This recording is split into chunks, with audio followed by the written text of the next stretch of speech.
네, 패스트트랙 지정을 추진하려는 민주당과 이를 저지하려는 한국당이 오늘도 대치를 이어가고 있습니다. 패스트트랙 통과의 키를 진 바른미래당의 움직임이 최대 변수일 텐데요. 두 분 전문가와 관련 이야기 자세히 나눠보겠습니다. 차재원 부산가톨릭대 교수, 김광덕 서울경제신문 논설위원 나와 계십니다. 어서 오세요. 안녕하세요. 네, 격렬하게 맞붙었던 민주당과 한국당. 주말에는 좀 일단은 숨고르기에 들어가는 모습이긴 한데 그럼에도 불구하고 혹시 모를 대치가 생길까 일단 서로 좀 대비를 하고 있는 상황인 것 같습니다.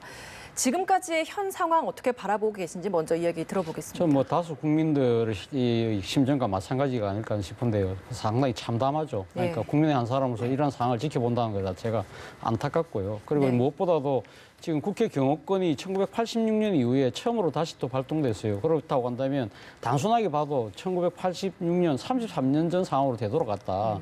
그동안 우리는 이뤄냈던 민주화의 여러 가지 빛나는 업적들 그리고 또 이 촛불혁명을 통해서 국민의 힘으로 이렇게 이 정권을 교체할 수 있는 그런 성숙된 이런 민주의식 이런 부분들이 지금 여야 정치권이 깡그리 지금 짓밟고 있는 것이 아닐까라는 생각이 드는데요. 이와 관련해서는 아무래도 1차적인 책임은 지금 전국 운영을 책임지고 있는 정부 여당이 저는 있다고 봅니다. 사실은 앞서도 제가 잠시 말했습니다만 사실 지난번 그 최순실 국정농단 사건으로 인해서 촛불혁명 거의 그 상당한 그 높은 그 개혁에 대한 그 높은 명분과 지지가 있었던 거 아닙니까? 그런 상황에서 그런 유리한 여건 속에서 왜 집권 세력이 좀 더 적극적으로 이 사안에 대해서 좀 더 이 입법 개혁, 그러니까 개혁 입법과 선거제의 여러 가지 모순 부분들을 조금 더 야당을 좀 더 대화의 테이블로 끌어내서 그러니까 적극적으로 중재하고 타협하지 못했을까. 그런 정치력이 상당히 아쉬운 대목이 분명히 있는 것이고요. 그럼에도 불구하고 저는 지금 야당, 자유한국당이 하고 있는 국회 정거농성과 관련된 여러 가지 이런 물리력을 동원한 그 국회 파행 부분에 대한 책임도 저는 엄중하게 물어야 되지 않을까 하는 생각이 듭니다. 지금 어떻게 보면 자신들이 생각했을 때는 선거제나 공수처와 관련된 개혁 입법 자체가 야당의 존재 자체를 완전히 깡그리 무시할 수 있다는 그런 아마 생존적 그 위기감에서 상당히 이렇게 강력하게 반발하는 것은 몰라도 그동안 사실 이 정개특위나 사개특위가 구성될 때 자유한국당이 그 취지에 대해서는 인정을 하고 특위에 구성을 하지 않았습니까? 왜 그러면 진작 그 회의석상에서 그런 문제들을 이야기하지 않았는 것이지. 그리고 또 이 패스트트랙이 지정이 된다고 해서 이것이 다 끝나는 게 아니잖아요. 그렇다고 한다면 이 과정에서도 충분하게 반론을 펼 수 있는 여러 가지 기회들이 있을 것인데 이걸 물리력으로 이렇게 뒤엎으려고 하는 부분에 대해서 얼마나 많은 국민들이 동의를 할 것이냐. 이 부분에 대해서도 한번 곰곰이 생각해 볼 대목이 아닐까 하는 생각이 듭니다. 어떻게 좀 평가하시겠습니까? 좀 같으면서도 조금 다른 것 같은데요. 어떻든 지금 현재 과거에 7년 전에 2012년 전까지 선진화법이 있기 전에는 도물국회라 그래서 소위 몸싸움이 국회에서 워낙 빈번하지 않았습니까? 근데 그거를 막기 위해서 선진화법을 도입했는데 7년 만에 선진화법이 이제 무력화되면서 사실은 동물국회인데 이번에는 또 더 추가된 더 안 좋은 모습들이 나면서 이제 신동물국회라 그러고 있어요. 이번에 그러한 몸싸움에다가 이제 말싸움에다가 또 새로 생겨난 게 뭐냐 하면 어떤 편법 사보임, 그 다음에 병상 결제, 또 전자 발의, 이거 자체는 불법은 아닙니다만은 이런 온갖 이제 새로운 양상이 생겼는데 그러면 이게 이제 국민들 볼 때는 진짜 안타깝고 참담한 이런 상황인데 그럼 이 책임이 누구에게 있느냐? 여야 모두에게 있다고 하는 거는 맞는 얘기인데 저는 아까 말했지만은 이런 가장 이 전국을 구르까는 일차적 책임이 여권에게 있습니다. 근데 저는 여당에게 이게 일단 우선적 책임이 있다고 봅니다. 어떤 점이냐 하면은 일단은 선거법 개정은 어느 나라에서든 소위 민주주의를 하는 나라에서는 제1야당이라든가 거대 정당의 의견을 무시하고 독자적으로 하는 경우는 없거든요. 근데 패스트트랙을 해서도 나중에 할 수 있는 거 아니냐 그러는데 패스트트랙에 일단 태워지면 그거 자체가 굉장히 힘을 갖고 이렇게 움직이기 때문에 대화 타협의 여지가 굉장히 좁아집니다. 근데 이런 점에서 문제가 있고 또 하나는 이 과정에 그러면 패스트트랙 자체가 일종의 5분의 3의 동의를 얻으면 할 수 있다라고 하는 합법적으로 해서 이제 몸싸움 하지 말라 이건데 그렇게 하려면 법을 철저하게 지켜야 되는데 저는 첫째 이 사보임, 바른미래당의 사보임은 편법 논란이 있는데 저는 불법에 가깝다고 봅니다. 왜 그러냐 하면 국회법에 사보임을 할 경우 임시회에서는 할 수 없도록 규정이 돼 있고 그게 부득이한 경우라는 예외 조항이 있는데 부득이한 경우는 위원이 질병 등 부득이한 경우에 의장의 허가를 받은 경우라고 분명히 위원이 허가를 받게 돼 있어요. 근데 지금 그러니까 어떤 위원의 뜻에 반해서 원내대표가 일종의 그거를 선임하는 권한은 있습니다만은 그걸 의사에 반해서 하는 거는 국회법상으로 저는 뜻이 맞지 않고 과거에도 사보임들이 이루어지는 경우는 있습니다만은 의원 개인의 뜻과 무관한 의원 개인들이 그게 반발하는 경우는 거의 없다. 아주 이례적으로 뭐 우리가 기억나는 거 한 건 내지 두 건 정도. 근데 이번 같은 경우 굉장히 중요한 거기 때문에 이런 데서의 절차적 정당성을 지켜야 된다는 또 하나는 한국당의 잘못은 분명한 게 이거를 어떻든 물리력으로 이런 거를 상정과 이런 발의 그리고 이러한 걸 표결을 막는 거는 그것도 분명하게 잘못한 게 있습니다. 그래서 예. 이런 점에서 저는 이 상황에서 여야가 더 잘못한 게 있기 때문에 지금은 숨고르기 정도가 아니라 여기서 잠시 패스트트랙 그 상정을 멈추고 대화의 시간을 가져야 된다. 이렇게 하면서 푸는 게 국회의장도 바로 그런 역할을 해야 되고 그렇게 해서 다시 선진화법이 살아날 수 있게 해야 되는 거고 지금 이제 대화를 며칠 더 한다 그래서 이렇게 하면서 뭔가 서로 장외투쟁을 그만두고 또 이 여권은 패스트트랙 이 강행을 서로 멈추고 대화를 맞추는데 과거에 김영호 전 국회의장 때는 미디어법 갖고 굉장히 이제 강행 논란이 있을 때 김영호 전 국회의장이 숙려 기간을 가져야 된다라고 하는 표현을 쓴 적이 있어요. 바로 그런 숙려의 시간을 갖는 것처럼 그런 게 필요하다 이렇게 생각이 됩니다. 예, 숨을 고르고 일단은 좀 대화를 해봐야 한다. 너무 좀 이성을 좀 찾아야 한다라고 이야기를 하시는 것 같습니다. 한국당이 어제 광화문에서 네. 또 다시 집회를 열었습니다. 패스트트랙 지정이 좌파의 독재다라고 네. 규정을 했는데 일단은 한국당의 이런 여권에 대한 대여 투쟁, 네. 야성을 발휘하는 모습을 다시 찾았다라는 평가도 있던데 이 평가에 대해서는 어떻게 입장이신지 좀 궁금합니다. 일단 뭐 한교안 대표를 비롯한 한국 자유한국당의 지도부 입장에서는 상당히 속이 성과를 거두고 있다고 판단하고 있는 것 같아요. 일단은 뭐 이 지난주죠. 그러니까 지난주 토요일 날 했던 거에 비해서 어제 했던 것이 쇄도 더 커졌고 투쟁의 목소리도 커졌다. 그렇다고 한다면 그동안 샤이 보수라고 해서 보수층들 스스로가 목소리를 안 내고 있던 보수들이 이제는 자유한국당을 중심으로 똘똘 뭉치면서 완전 행동하는 보수로 되었다. 그런 측면이 분명히 있는 것이고 또 하나는 지금 당내에 여러 가지 이견들이 그러니까 견해차가 완전히 다 없어져 버렸잖아요. 다 덮여버렸잖아요. 예를 들면 박근혜 대통령이 그러니까 탄핵과 관련된 여러 가지 당내 개파 간 갈등 그리고 또 5.18 세월호 망언과 관련된 징계 여부를 둘러싸는 이런 이야기들이 싹 다 묻혀버렸거든요. 네. 그리고 하면서 이 지금 장애 투쟁을 하는 과정에서 한교안 대표로 대표되는 당내 리더십이 확실한 이 지금 당 장악력을 키워가고 있다는 겁니다. 그리고 또 한편으로 보면 지금 그 한교안 대표 입장에서 개인적인 입장에서 봤을 때는 지금 보수는 그러니까 차세대 이 지금 이 리더로서 이 보수 지도자로서 이 자리를 우뚝하게 공고히 하고 있다는 것이죠. 예. 그런 측면에서 보면 상당히 아마도 저는 한교안 대표가 속으로는 빙그레 미소를 지을 수도 있다고 보지만 그러나 그것이 과연 궁극적으로 가면 도움이 될 것이냐 부분에 대해서 저는 좀 퀘스천 마크를 갖고 있습니다. 왜냐하면 지금 앞서도 말씀하신 것처럼 지금 좌파 독재라는 표현을 썼는데 어제 물론 뭐 지금 자유한국당 이야기를 한 5만 명이 왔다고 하지만 앞으로 이러한 부분들이 과연 확장성을 가질 수 있을 것이냐 소위 말해서 좌파라는 그 규정 그리고 그래서 지금 뭐 이 정책위 의장 같은 경우는 지금 이렇게 선거제나 공수처를 하는 이유가 연방제를 하기 위한 하나의 전 단계라는 식으로 이야기를 하고 그리고 또 어제 한교안 대표는 김일성 치하와 같은 삶으로 돌아갈 것처럼 이야기하는 부분들에 대해서 과연 얼마나 많은 국민들이 동의를 할 것이냐. 그리고 소위 말해서 독재라는 부분, 그러니까 선거제를 통해서 그럼 독재가 될 경우에는 과연 그러면 70년대, 80년대 건의주의 정권 시절처럼 우리가 과연 그렇게 돌아갈 것이라고 생각하는 국민들이 얼마나 될 것이냐. 그리고 공수처가 만들어진다고 해서 그러면 지금 과연 유신시대처럼 이 대통령에 대한 비난만 하도록 잡혀가는 그런 식의 삶이 될 거라고 과연 국민들이 그렇게 오래를 할 정도인가? 그런 부분들에 대해서는 집도끼 넘어올 수 있다고 치지만 중도 외연이라는 확장 측면에서 보면 약간 시대착오적인 발상일 수 있다고 아마 생각하는 국민들도 저는 적지 않을 것이다. 그런 측면에서 본다고 한다면 이 궁극적으로는 크게 도움이 될 것인 부분에서 제가 퀘스천 마크를 가지는 이유가 바로 거기 있다는 거죠. 예. 위원님께서는 어떻게 생각하십니까? 네, 한국당이 최근 들어서 과거에 이제 웰빙 정당이라 그래서 투쟁하고는 굉장히 거리가 먼 모습을 보였고 그다음에 개파 분열이 항상 있지 않았습니까? 그런 점에서 이제 변화를 보이고 있는데 뭐 지금 현재 뭐 투사형 정당으로 바뀌어가고 있는 거 아니냐 뭐 이런 얘기인데 불과 한 두세 달 전만 해도 이렇게 농성을 하더라도 뭐 5시간, 6시간밖에 안 하고 해서 이게 과연 농성이냐 뭐 이런 말도 있는 조롱을 받았던 정당인데 요즘에 분명히 변화하고 있는 건 맞습니다. 근데 그 이유는 크게 이거 일단 선거가 다가왔다 이거를 보여주는 것 같아요.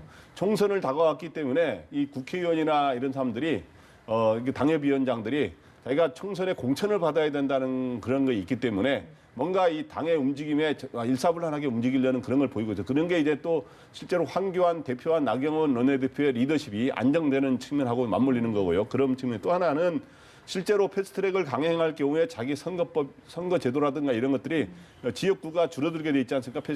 지금 현재 여야 사당의 안은 그렇기 때문에 그럼 자기 지역구가 없어질 수도 있다라고 하는 불안감이라든가 여러 가지 이런 것들이 결부되다 보니까 더 강경하게 나타나고 있는데 저는 한국당이 웰병 정당에서 벗어나는 건 바람직한데 또 강경투쟁의 정답은 아니거든요. 네. 강경투쟁의 정답은 아니기 때문에 진짜 대안을 제시하면서 뭔가 이 민생의 대안을 진짜 제시하면서 수권 정당의 모습을 보여주는 게 더 좋은 모습 아닌가 생각하고 여권도 하여튼 그런 측면에서 서로의 민생을 위한 정책 대안 경제원으로 가야 되는 게 아닌가 생각이 됩니다. 예. 어제 그 집회에서 배현진 송파을 당협위원장 개 돼지 발언도 있었고 굉장히 좀 강한 발언이 있었고요. 또 한성교 사무총장 같은 경우에는 예쁜 아나운서가 이렇게 민주투사가 됐다라는 표현이 있었습니다. 이 표현은 어떻게 들으셨습니까? 저는 이 표현이 바람직하지 않다고 봅니다. 그러니까 어저께 한 것 중에 이제 황교안 대표라든가 나경원 원내대표가 약간 이제 좌파 독재한 부분을 이제 비판을 해주셨는데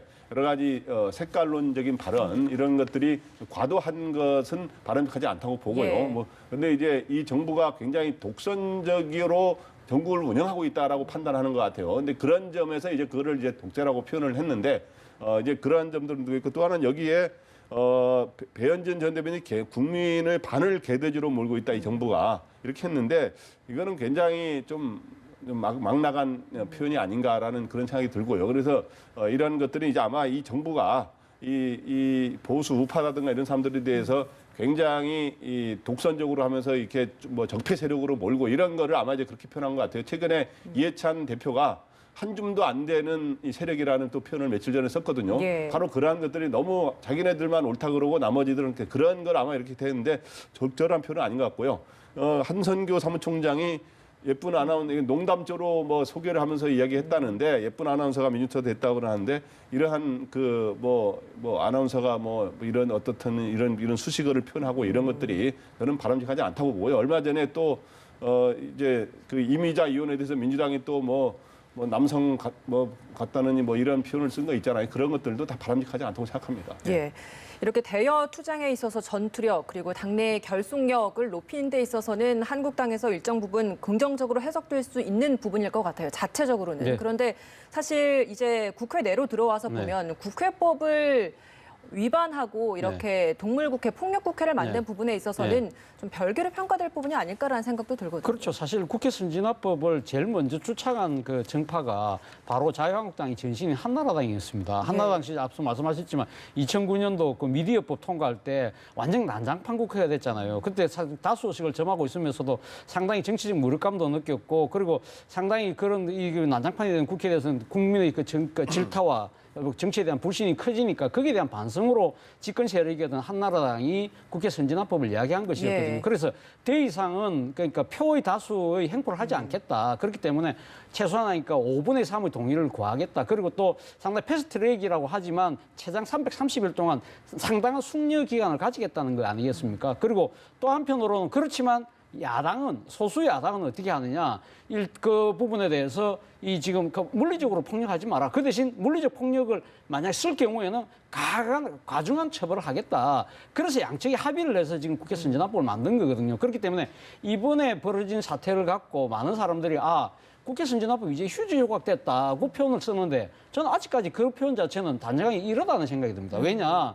이 부분과 관련해서 지금 사법당국이 어차피 지금 고소 고발이 됐기 때문에 지금 법적 심판을 할 거거든요. 그래서 그동안에 사법부가 정치적인 사건이 그 법원에 계류가 되면 정치적 사안은 정치적으로 해결하라고 해서 제대로 판결을 안 내리는 성향이 강했어요. 그런데 이제는 실정법을 위반한 거예요. 그리고 이건 아주 엄중한 그 규정을 갖고 있습니다. 예를 들면 국회 회의장이나 그 근처에서 회의를 못하도록 방해하면 최장 5년 이하의 징역이에요.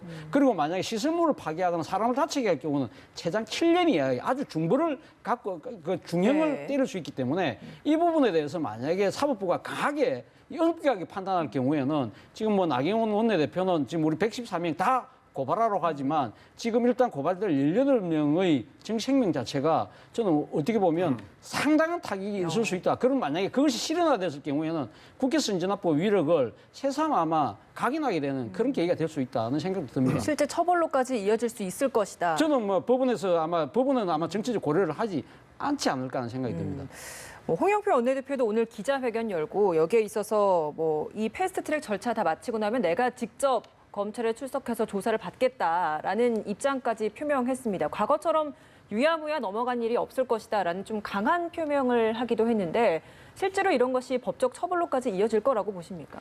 법적 처벌로 이어질 가능성은 있는데 어떻게 할지는 굉장히 고려를 할 거로 보입니다. 그런데 이제 저는 이게 이렇게 한국당이 물리력으로 이러한 법안의 처리 절차를 막는 거는 분명히 잘못됐다고 보는 입장인데 예. 저는 그 전에 과연 패스트트랙이랑의 이거를 하려는 거는 분명히 5분의 3이라고 하는 의석 요건을 갖추라고 하는 견제 속에서 출발한 건데 이번에 엄밀하게 말하면 저는 5분의 3의 요건을 갖추지 못했다고 보는 입장입니다. 그래서 그 근본 원인이 잘못됐기 때문에 그런 저지의 빌미를 마련해 준 측면이 있다는 걸 또 고려해야 되는데 왜 그러냐 하면 일단 바른미래당이 이거를 당론으로 정하는 게 맞느냐에 대해서 당론이냐 아니냐 일단 논란이 있어요. 이게 당의 입장이냐. 근데 12대 11인데 일단 12대 11로 되는 과정에서 이현주 의원의 당원권 정지를 그걸 패스트트랙에 반대하는 당원권 정지를 시켰어요. 근데 의도가 왜 당원권 정지의 의도는 다른 뭐 막말을 했다는 이유로 이제 그렇게 했는데 과연 이현주 의원이 당원권 정지 안 됐다고 한다면 12대 11로서 사실 가부 동수면 부결이 되는 거거든요. 예. 그런데 그 이후에 사보임을 아까 제가 표현한 것처럼 국회법에 나온 표현에 따르면 그거에 따르지 않았기 때문에 저는 불법의 소지가 있다는 거고요. 그렇기 때문에 그리고 사보임을 이렇게 강행한 과정에서 12명 찬성했던 의원 중에도 한 2명 내지 3명의 의원이 다시 김관영 의원을 비판한 상황이 됐기 때문에 원래 이거를 180명이라는 걸 전체 본회의 차원에서 180명이 찬성해야 되는 거지만 그래서 그 특위에서는 그 정도에 준하는 위원들이 이제 했을 경우에 철저히 처리할 수 있도록 했는데 실제로 지금 현재 제가 계산을 해보니까 바른미래당에 반대하는 의원을 제외하다 보니까 180명에 훨씬 못 미치는 한 165명을 전후의 의원만이 지금 이 패스트트랙에 찬성하고 있기 때문에 엄밀하게 말하면 패스트트랙의 요건을 갖추지 못했다. 그런 점에서 그렇기 때문에 이 상황에서는 이걸 밀어붙이는 것도 문제가 있기 때문에 바로 여야가 바로 이제 물리력으로 또 저지하는 것도 잘못된 것이고 그래서 여야가 대화의 시간을 갖고 그 요건을 갖추지 못했기 때문에 계속 그 빌미를 제공해 주시는 거죠. 근데 정치의 사법화, 계속 이렇게 서로 정치권에서 생긴 문제를 가지고 법원에 고발을 하는, 검찰에 고발을 하는 이런 상황에 대해서는 어떻게 바라보고 계십니까? 정치의 사법화라고 하는 건 바람직한 건 아니죠. 정치권에서 대화와 토론 그리고 자체에 문제가 있다면 국회 윤리라는 데서 자체적으로 징계하고 이런 건데 이거를 사법부라든가 이제 법원이라든가 헌법재판소로 가져가고 하는 거는 진짜 바람직하지 않은 것인데 그런 건데 이를 가져갔는데 지금이라도 그러한 것들을 가급적 가져가지 않도록 서로 정치력을 발휘하는데 예. 지금 현재 여야의 지도부들이 정치력을 전혀 발휘하지 못하는 예. 게 아닌가 하는 그런 아쉬움이 있습니다. 예, 김 논설위원께서는 계속해서 강조하셨던 부분이 네. 사보임이나 이런 네. 절차적인 문제가 있었다라고 네. 이야기를 하고 네. 계세요. 각 당이 서로 이제 불법을 저질렀다라고 네. 주장하는 네. 거잖아요. 절차적 부분에서는 좀 어떤 입장이십니까? 저도 뭐 절차적 부분은 그러니까 지금 정당하다고 저는 생각하지 않습니다. 그러니까 지금 이 바른미래당에서 물론 뭐 여러 가지 이제 당론에 따라서 그러니까 당론 위배되기 때문에 뭐 사보임 절차를 거쳤다고 하지만 그 지금 국회법의 그 해석을 둘러싸고 상당히 정반대의 의견이 충돌하고 있는 상황이지 예. 않습니까? 그럴 때 이럴 때 우리가 법적 장치가 갖고 있어요. 거기 소위 말하는 헌법재판소의 권한쟁의 심판이라는 게 있습니다. 그러니까 국회의원 개개인은 헌법기관이 국가기관이기 때문에 이 국가기관의 그런 그러니까 행위와 관련된 다른 기관과의 충돌이 생겼을 때 이 부분은 결국은 누가 푸느냐 하면 헌법재판소가 헌법재판소가 푸는 겁니다. 그리고 2003년도 같은 경우에도 김홍신 의원이 당시 사보임에서 부당하다고 해서 헌법재판소에 그걸 갖다가 지금 그 헌법재판 그러니까 심판 신청을 했죠. 그게 물론 기각이 당했습니다만 2003년도에는 임시의 과정에서는 사보임 못하도록 추가 규정이 만들어졌거든요. 그리고 물론 거기 단서 조항이 붙어 있기 때문에 지금 그 자유한국당 뺀 여야 사당 같은 경우는 문제 없다고 하지만 이 부분에 대해서는 진짜 헌법재판소의 판결을 받아봐야 돼요. 그렇다고 한다면 제가 만약에 자유한국당의 원내 리더라고 한다면 이 부분에 대해서 가면 좋다. 헌법재판소에 한번 심판받아 보겠다. 그런 식으로 해서 이 정당하게 헌법심판을 받는 것이 절차가 아니었었나. 물론 자유한국당 입장에서 지금 헌법재판관들이 소위 말해서 문재인 정부의 그러니까 정치적 코드에 맞는 사람들 임명됐기 때문에 믿을 수 없다. 그렇게 판단을 해서 이렇게 한다면 할 말 없습니다만 만약에 그렇다고 한다면 이 지금 헌법재판소를 믿지 못하고 네. 기존에 있는 그 법 질서 자체를 그러니까 믿을 수 없다고 한다면 이거야말로 그러면 혁명적 상황이다. 그럼 정권 타도받고는 다른 방법이 있겠습니까? 예. 뭐 그렇다고 한다면 그렇지 않다고 한다면 저는 이 기존에 있는 근한쟁의 심판이라는 절차를 통해서 이 문제를 푸는 것이 맞는 것이 아니었을까 하는 생각이 듭니다. 국회법에 명시되어 있지 않은 부분이 많아서 일명 우리가 소위 말하는 관행으로 좀 많이 처리됐던 부분이 있어서 거기에 대한 게 서로 각 당이 해석을 하는데 유리한 입장으로 해석하려고 하다 보니까 생긴 문제라고 바라보면 되는 겁니까? 그 헌법재판소 최종적으로 이제 이번에 헌법재판소에 권한쟁의 심판을 요청을 했기 때문에 헌법재판소의 판결을 기다려봐야 되는 게 있습니다만은 저도 이제 뭐 정치부 기자를 하면서 우리 연도 이제 많이 이제 정치부 기자를 하면서 근데 국회법을 읽어보면 거의 그 조문상으로는 변화의 여지가 별로 없어요. 사실은 임시국회에서는 개선할 수 없다라고 돼 있고 다만 위원이 질병 등 부득이한 경우는 의장의 허가를 받아서 할 수 있다라고 돼 있는데 그거에도 해당이 되지 않고 본인이 원하지 않는다 그랬으니까. 근데 또 원내대표의 권한이 있다 또 이런 이야기도 원내대표는 있으니까요. 위원을 그거를 선임해서 의장한테 할 수 있는 권한이 있다는 이 절차적 권한이 있다는 거지. 바로 그런데 과거에 관행상으로 인정해 준 건 뭐냐면 당의 의견을 반영해야 되는데 당의 여러 가지 사정이 있고 그러니까 본인이 반대하지 않을 때는 아무런 문제가 없는 것이죠. 본인이 근데 나는 물러나겠다 이렇게 했을 때 그러나 이번은 본인이 오신환 의원이 본인 스스로가 나는 물러나지 않겠다 그러지 않았습니까? 그런 사례가 거의 우리 차 의원님도 알다시피 거의 없었던 거예요. 그래도 없었는데 단지 아까 이제 김홍신 의원 건이라든가 한두 건이 있었는데 지금은 이러한 거를 분명하게 단서 조항까지 했기 때문에 그런데 이제 헌법재판소까지 가는 거 아까 재범이라는 게 바람직하지 않다고 본 게 거기에 이 정치적인 문제에 대한 그런 데서의 판단이라는 게 과연 또 다른 공정성 논란을 낳을 수 있는 거거든요. 이번에 이미선 재판관이 됨으로 인해서 9명 중에 6명이 친문재인 정부 성향이라고 그중에 5명이 인권법 연구회라든가 그다음에 이제 우리법 연구회라든가 민변 출신 아닙니까? 그래서 그렇게 하고 있기 때문에 또 다른 논란을 낳을 수가 있기 때문에 사실은 국회 내에서 딱 국회의장이 그걸 읽어보면 과거의 관행이라고 하는 거는 그런 본인들의 동의하에서 이루어졌다고 하는 걸 참고로 알 필요가 있습니다. 예, 각 상임위를 열어서 이제 표결에 붙이기만 하면 되는 것인데 그게 지금 열리지 못하고 있는 상황인 거잖아요. 근데 바른미래당이 이제 사보임까지 해서 통과시키려고 하는데 바른미래당이 가장 큰 변수일 것 같아요. 크게 좀 달라지는 상황이라거나 이변은 없을까요? 저는 뭐 사개특위나 정개특위에서 지금 그 패스트트랙을 지정하는 부분에 있어서의 바른미래당의 입장은 저는 변화가 불가능하지 않을까 하는 생각입니다. 지금 사실 어떻게 보면 지금 시위를 떠난 활이라는 생각이 들어요. 더 걷어들일 수 없다는 것이죠. 왜냐하면 지금 김관영 원내대표나 손학규 대표를 지금 이제 그 안철수계 또는 유승민계가 지금 이제 물러나라고 이야기를 하고 있지만 지금 사보임된 지금 그 최입에 또 임태훈 의원 이 두 사람 같은 경우는 지금 찬성 입장을 분명히 갖고 있거든요. 이 두 사람을 어떻게 물리적으로 제재할 방법은 없다는 겁니다. 이 두 사람이 만약에 지금 본인들이 그 이야기한 대로 찬성으로 만약에 찬성의 표결을 한다고 한다면 이거야말로 물릴 수가 없는 것이죠. 그래서 단 하나의 방법은 앞서 제가 잠깐 설명드렸습니다만 만약에 사보임 문제의 근한쟁의 심판에서 만약에 그것이 그러니까 합법적이지 못하다 불법적이었다고 한다면 이것은 그러니까 지금 그 패스트트랙 자체가 원인 무효가 되는 그거 말고는 지금 이재사 그 당내 이 원내대표나 그 대표를 물러난다고 해서 이 사안을 돌리기는 힘들다. 왜냐하면 아까 앞서 방금 말씀드린 것처럼 사보임된 두 사람의 의지가 강하다고 한다면 그 사람들을 말릴 수가 없다는 거죠. 의원님께서는 좀 어떤 입장이십니까? 그러니까 사보임 문제는 아까 계속 이야기하는 사보임 문제 같은 경우는 이미 임시회가 끝나면은 또 상황에 의해서 또 다시 개선할 수 있는 게 있기 때문에 현재 상황에서는 본인들이 강력하게 나는 이 위원이 돼야 된다고 한다면 그걸 바꾸기가 어렵다는 게 아까도 이야기한 제 입장이고 그러나 이번 임시국회가 끝나고 새로운 상황에서는 바꿀 수가 있는 거죠. 당론이라든가 당의 입장에 의해서. 바른정당계 의원들은 이번에 바꿔야 된다라고 이야기를 하고 있는 거잖아요. 네, 바른정당의 지금 현재 지도부인 김관영 원내대표는 이번에 바꿔야 이번 임시국회가 이제 5월 7일까지로 알고 있거든요. 그래야 패스트트랙에 이제 태울 수가 있는 건데 그런데 이제 지금 현재 이걸 반대하는 소위 유승민계 의원 같은 경우는 이번에 사보임을 바꾼 거를 철회해달라. 그러면 예.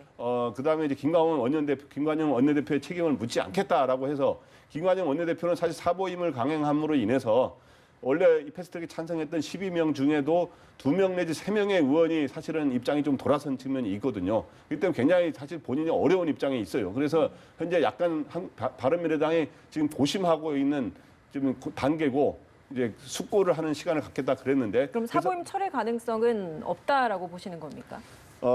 유승민 의원이 전화를 했는데 이렇게 철회를 해야 된다고 했는데 김관영 원내대표가 대답을 안 했다는 거예요. 그렇기 때문에 현재까지는 김관영 원내대표가 여기서 물러나면 이것도 안 되고 저것도 안 된다라고 생각해서 현재는 강행하려는 의지가 강한데 예. 정치라는 게 지금 모르는 거죠. 여러 가지 지금 박지원 의원 이제 과거에 원내대표를 지낸 민주평화당 의원도 지금은 대화를 해야 될 시간인 것 같다고 최근에 이야기를 했어요. 그런 거를 볼 때 김관영 원내대표도 상당히 이제 그런 고민에 쌓이지 않았나 생각합니다. 김관영 원내대표가 해명하고 숙고의 시간을 갖겠다라는 이야기를 또 했잖아요. 이건 네. 어떤 의미라고 해석하세요?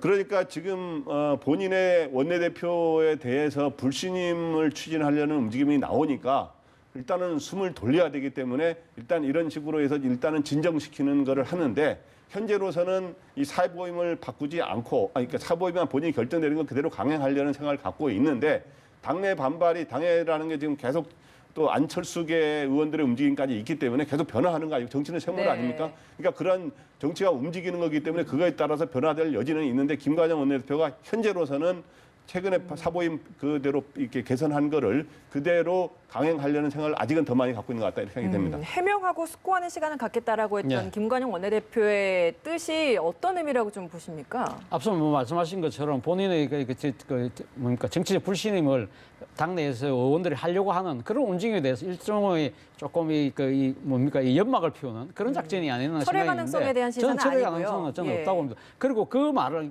그러니까 성찰과 숙고의 시간을 갖지만 또 하나 한마디 더 했어요. 좀 더 소통을 하겠다거든요. 좀 더 소통하겠다는 것은 내가 약간은 좀 반성하지만 계속 반대하는 사람들 설득을 해보겠다는 뜻으로 비치기 때문에 뭐 아마 제 생각에 김관영 원내대표 입장에서는 아마 자기가 정치하면서 가장 최대의 아마 이 그 숙고 끝에 내린 결단이기 때문에 이걸 만약에 물리면 정치인 김관영의 아마 생명은 저는 끝난다고 본인 스스로 판단할 가능성이 높다. 일단 죽이 되든 밥이 되든 제 생각에는 고할 것 같고 예. 문제는 지금 이 패스트트랙이 되든 안 되든 그 이후에 그러면 원내대표로서의 지위를 계속 갖고 갈 수 있느냐? 저는 그거는 상당히 좀 어렵지 않나 하는 생각이 듭니다. 지금 뭐 당내 지금 최대 개파라고 할 수 있는 안철수, 유승민 두 지도자가 지금 사실은 지금 김관영 원내대표와 손학규 대표에게 지금 등을 돌린 상태고 지역위원장의 다 과반수 이상이 지금 조기 전당대회를 지금 이야기하고 있거든요. 그렇다고 한다면 아마 지도부로서는 더 버티기 힘들다고 하지만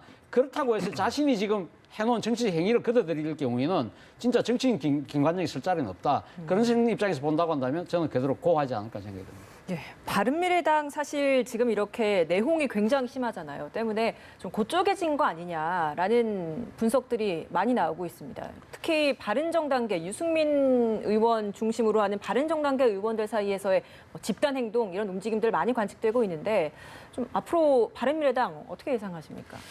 바른미래당이 패스트트랙을 가면은 제3당도 의석 비율에 따라서 아직 득표 정당 득표율에 따라서 의석을 가져가니까 당에 유리하다고 판단하는 의원이 처음에 많았던 것 같아요. 예. 그런데 패스트트랙을 타려다가 지금 분당 오히려 트랙을 탄 게 아니냐 예. 이런 얘기까지 나오는데 그러나 이제 정치라는 게 이제 타이밍이 중요하거든요. 그리고 명분이 이 정도 상황으로 먼저 뛰쳐나가기에는 어느 쪽이든 부담이 있어요. 그리고 또 당의 또 재산이라는 것도 있고 또 당의 비례대표 의원들은 그 현재 이는 당에 남게 돼 있거든요. 그렇기 때문에 가급적 상대는 나가는 걸 바라지만 본인들은 안 나가려고 그래요. 그렇기 때문에 현재 지금 현재 당에 세 갈래 세력이 있습니다. 예. 유승민 세력이 있고 그다음에 호남계 의원 중심으로 하는 김관영 원내대표 등 이런 사람들이 지금 부딪히고 있는 상황인데 또 안철수계가 있어요. 근데 안철수계가 최근에 유승민계가 함께 뭔가 다시 한번 둘이 손잡고 해보자라는 기류가 좀 나타나고 있어요. 그래서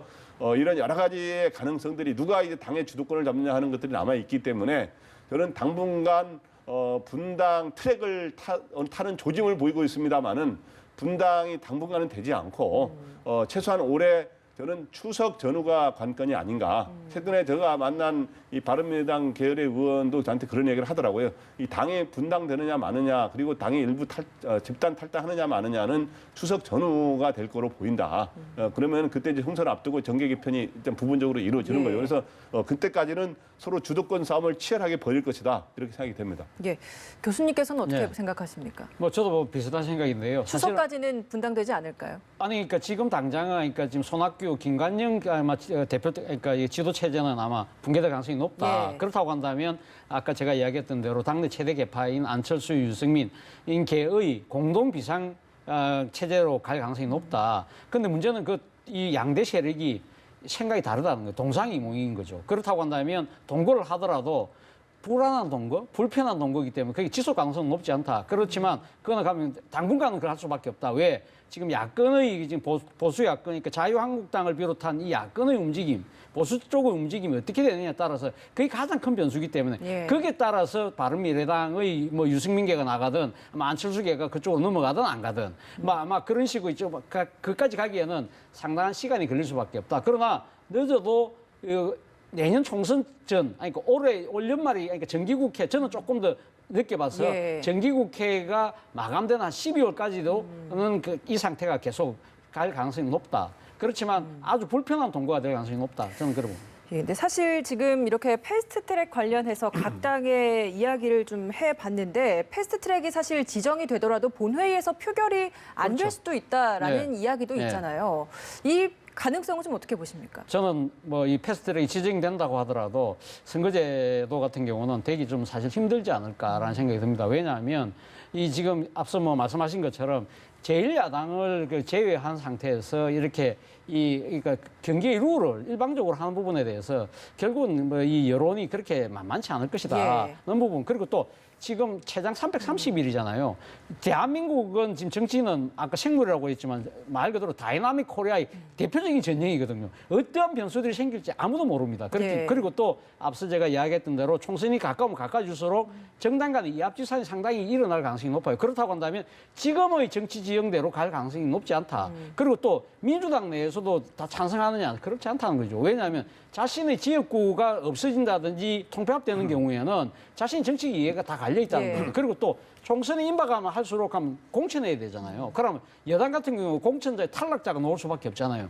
그 탈락이 되거나 될 가능성이 높은 사람들 같은 경우는 반대 방향으로 갈 가능성이 높다. 그렇다고 한다면 저는 최소한 선거제와 관련돼서는 아마 제 생각에는 이것이 최종적으로 예. 법안으로 성안되기는 좀 힘들지 않을까 저는 그렇게 봅니다. 예, 위원님께서 좀 짧게 한 말씀 부탁드립니다. 예, 네, 일반적으로 선거법은 의원들 일부가 반발하면 통과가 어렵기 때문에 과거에 2000년 같은 경우에도 자민련의 김동주 의원 등이 반발해가지고 막판에 선거법 개정이 이렇게 지연되고 불발된 적이 있어요. 예. 그래서 좀 나중에 딱 처리됐는데 그렇기 때문에 지금 현재 이렇게 되면 지역구가 수도권과 호남, 영남 다 줄어들기 때문에 그 민주당 의원들도 일부 반발하면 통과 안 되는 거 아니냐라고 하는 그런 걱정과 우려도 있습니다만은 근데 요번의 경우는 여야가 워낙 당대당으로 대치하고 있는 상황이어서 패스트트랙이 일단 태워지면 최장 330일이나 실질적으로는 빠르면 240일이나 한 270일 사이에도 할 수 있다는 거거든요. 그런데 이번에는 여러 가지 논란에도 불구하고 이렇게 되면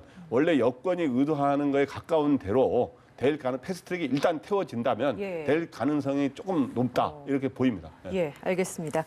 오늘 두 분 말씀 여기서 마무리 짓도록 하겠습니다. 차재원 부산가톨릭대 교수, 김광덕 서울경제신문 논설위원이었습니다. 고맙습니다.